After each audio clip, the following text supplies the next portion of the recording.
Hello everyone, welcome to my channel. आज मैले नयाँ किसिमको तरकारी बनाउन जान लागिरहेको छु, जुन चाहिँ मैले आज आगोमा पोर्कको मासु पकाउन जान लागिरहेको छु। सो भिडियो एन्डसम्म हेर्नुहोला। यो रहेको छ फ्रेस पोर्क मिट र यसमा साग मिसाउन लागिरहेको छु र यो एकदमै टेस्टी हुन्छ पोर्क मिटमा। र यहाँ सबै मरमसलाहरू पिसेर राखिसकेको छु। कराई तात्दैछ र कराई तातिएर भइसकेपछि मैले यसमा मेथी फुराउँछु। Guys, methi is very important things. र अब भनौँ, मैले यसमा जिरा हालेँ र जिरालाई मजाले फुराउने। र यसमा चाहिँ मैले बोसो छुट्याएर बोसो मात्र सुरुमा मैले फ्राई गर्छु। यस्तो गर्दाखेरि बोसो पनि अलि हराएर जान्छ र तरकारीको टेस्ट पनि मिठो हुन्छ। मेरो पकाउने स्टाइल चाहिँ यही नै हो तरकारी।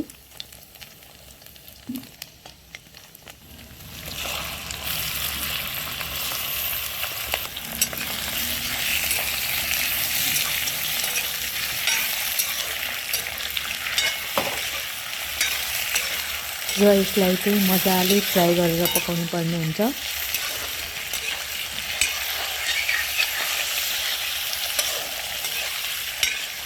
यसरी आगोमा पकाएको पोर्कको मिट एकदमै टेस्टी हुन्छ। कसले घरमा आगोमा बनाएर खानुहुन्छ पोर्क मिट। र अब मैले भने कटिङ गरेर राखेको प्याज र खुर्सानीलाई पनि राखिदिएँ।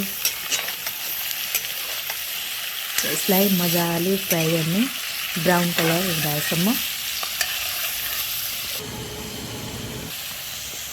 यहाँ चाहिँ मेरो ड्याडी हुनुहुन्छ। आज ड्याडी र म भएर चाहिँ खाना पकाउन लागेका छौँ। र अब मैले चाहिँ यसमा बेसार राखेँ।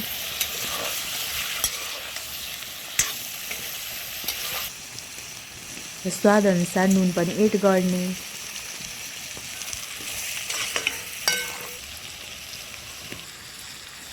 र यसरी मजाले रातो हुन गरेर फ्राई गर्नुपर्ने हुन्छ। र अब मैले भन्नु मसला पनि एड गर्न थालेँ।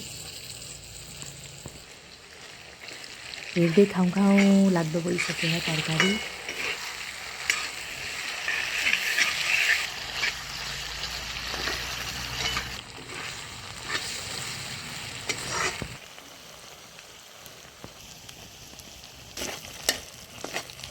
र अब भनौँ, मैले यसमा कटिङ गरेर राखेको टमाटर राख्दैछु र यसलाई एकछिन छोपेर गल्न दिने। र गलिसकेपछि यसलाई मजाले फडाउने र फडाएर मासुमा मिक्स गरेर फ्राई गर्ने। हेर्नुहोस् त कति मिठो ग्रेभी बन्यो। र यही ग्रेभीमा चाहिँ हामीले साग मिसाएर पकाउने छौँ। र हेर्नुहोस् त कस्तो हेर्दै पाकी पनि सक्यो। र यसैमा हामीले साग मिसाउने छौँ। र मैले यसमा कटिङ गरेर राखेको धनिया राखेँ। हेर्नुहोस् त कति यम्मी देख्यो खाना। भर्खरै खानु देखिसकेको छ। र यसमा मैले कटिङ गरेर राखेको रायोको साग पनि मिसाइदिएँ।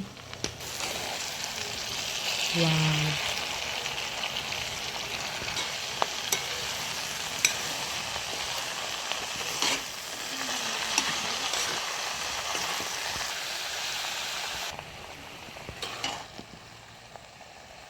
र मेरो पोर्क र यसमा साग मिसाएर मेरो तरकारी चाहिँ पाकेर रेडी भइसक्यो। हेर्नुहोस् त कति खाउँ लाग्दो। सो मेरो सब्जी पनि पाक्यो। अहिलेलाई भन्नु बाई।